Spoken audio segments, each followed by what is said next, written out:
Welcome to my channel. ನಮಸ್ತೆ ಎಲ್ಲರಿಗೂ. ಇವತ್ತು ನಾನು ಬೆಂಡೆಕಾಯಿ ರೋಸ್ಟ್ ಮಾಡ್ಕೊಳ್ತಾ ಇದ್ದೀನಿ. ಇದು ಹಾಗೆ ತಿನ್ನಲಿಕ್ಕೆ ತುಂಬ ಚೆನ್ನಾಗಿರುತ್ತೆ, ಅಥವಾ ರೊಟ್ಟಿ ಚಪಾತಿ ಜೊತೆಗೆ ಸೈಡ್ಸ್ ಆಗಿ ಚೆನ್ನಾಗಿರುತ್ತೆ.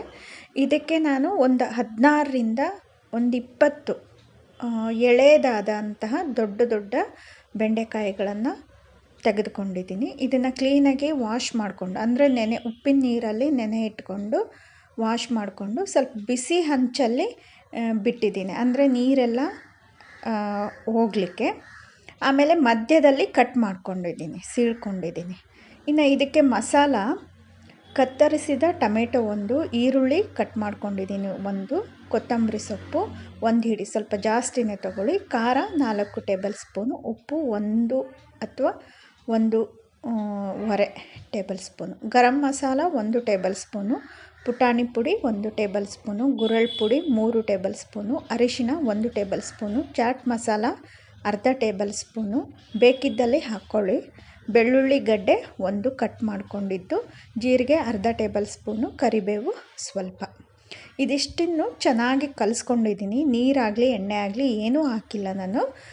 ಚೆನ್ನಾಗಿ ಕೈಯಲ್ಲೇ ಕಿವುಚ್ಕೊಂಡು, ಅಂದರೆ ಚೆನ್ನಾಗಿ ನಾದ್ಕೊಂಡು, ನಂತರ ಚಿಕ್ಕ ಚಿಕ್ಕ ಉಂಡೆಗಳನ್ನಾಗಿ ಮಾಡಿಕೊಂಡು ಮಧ್ಯದಲ್ಲಿ, ಬೆಂಡೆಕಾಯಿಯ ಮಧ್ಯದಲ್ಲಿ ಸ್ವಲ್ಪ ಬೆಟ್ಟನ್ನು ತೂರಿಸ್ಬಿಟ್ರೆ ಅಗಲ ಜಾಗ ಹಿಡಿಯುತ್ತೆ, ಅಂದರೆ ಮಸಾಲೆ ತುಂಬಲಿಕ್ಕೆ.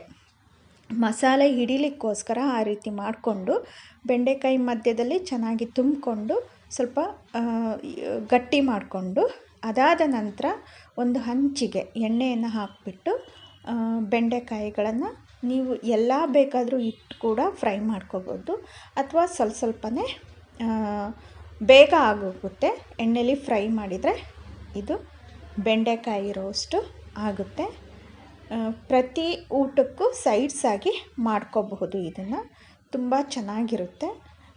ಒಂದು ಸಾರಿ ಟ್ರೈ ಮಾಡಿ, ಹೇಗಿದೆ ಅಂತ ಕಮೆಂಟ್ ಮಾಡಿ. ಈ ವಿಡಿಯೋ ನಿಮಗೇನಾದರೂ ಇಷ್ಟವಾಗಿದ್ದರೆ ಪ್ಲೀಸ್ ಲೈಕ್ ಮಾಡಿ, ಶೇರ್ ಮಾಡಿ, ಕಮೆಂಟ್ ಮಾಡಿ, ಸಬ್ಸ್ಕ್ರೈಬ್ ಕೂಡ ಮಾಡಿ. ಮತ್ತೆ ಸಿಗ್ತೀನಿ ಮುಂದಿನ ವಿಡಿಯೋದಲ್ಲಿ. ಅಲ್ಲಿವರೆಗೂ ಹೀಗೆ ನನ್ನ ವಿಡಿಯೋಗಳನ್ನು ನೋಡ್ಕೊಳ್ತಾ ಇರಿ. Thanks for watching. Happy cooking.